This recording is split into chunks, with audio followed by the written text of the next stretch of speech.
La publicité et le parrainage pour le vapotage et la nicotine est interdite en France. Pourtant, des influenceurs ont contourné la loi. Selon un rapport de l'Alliance contre le tabac publié le 11 mars, 229 influenceurs ont fait la promotion. La publicité pour le vapotage et la nicotine est interdite en France. Pourtant, des influenceurs ont contourné la loi. Ce qui représente plus de 948 publicités. L'Alliance contre le tabac a mené son enquête via une recherche de mots-clés et de hashtags. Ils ont identifié 3 marques faisant l'objet de campagnes de promotion illégale, Vuse, Blue et Vélo. Depuis 2016, la promotion des produits du vapotage est interdite sur les réseaux sociaux et depuis 2023 pour les sachets de nicotine, sous quelque forme que ce soit. D'ailleurs, la commercialisation des sachets de nicotine pourrait être interdite en France dès mai 2025. Un décret est en cours à l'échelle européenne. La Commission donnera sa décision le 26 mai. British American Tobacco a notamment annoncé en 2019 vouloir investir des milliards de livres sterling pour faire la promotion de ces sachets de nicotine en Grande-Bretagne en rémunérant des influenceurs. Ça avait été publiquement annoncé. Et très vite, à partir de là, on s'est rendu compte sur les réseaux sociaux qu'il y avait de plus en plus de posts qui relayaient des offres promotionnelles pour ces produits.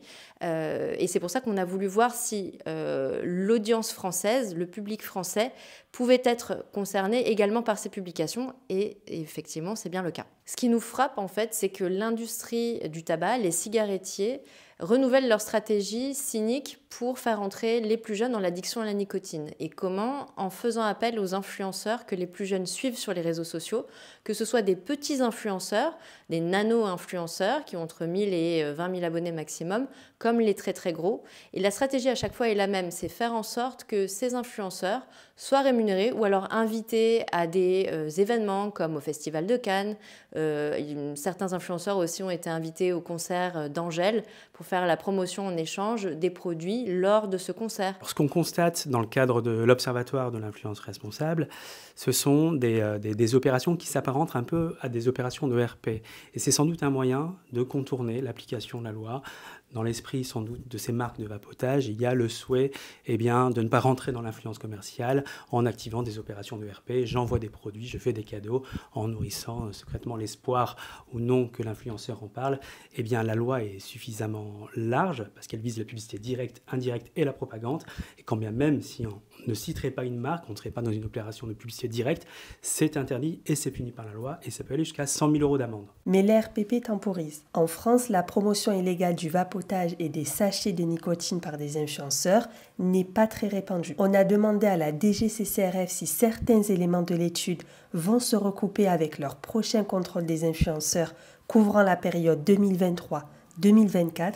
La réponse est non. En 2024, la DGCCRF a contrôlé plus de 260 influenceurs. 110 présentaient des pratiques répréhensibles pour une absence d'affichage de l'intention commerciale, pour des allégations en matière de santé, de cosmétiques, de fausses promotions ou encore pour de la publicité pour des loteries, des produits financiers ou des paris sportifs. On s'autorise une forme de riposte graduée selon que le créateur soit certifié ou non. S'il est certifié, ça peut aller jusqu'à la suspension, voire la suppression du certificat. Dans tous les cas, on peut être amené à signaler le manquement auprès des plateformes. L'ARPP dispose de canaux de signalement privilégiés auprès de ces plateformes pour obtenir la suppression de ces contenus. Il y a aussi la pédagogie, évidemment, et l'ARPP, d'ailleurs, consacre un module complet sur la formation autour du cadre légal et de l'interdiction des produits de vapotage et du tabac dans le cadre du certificat de l'influence responsable. À date, plus de 2050 créateurs de contenu sont certifiés par l'ARPP.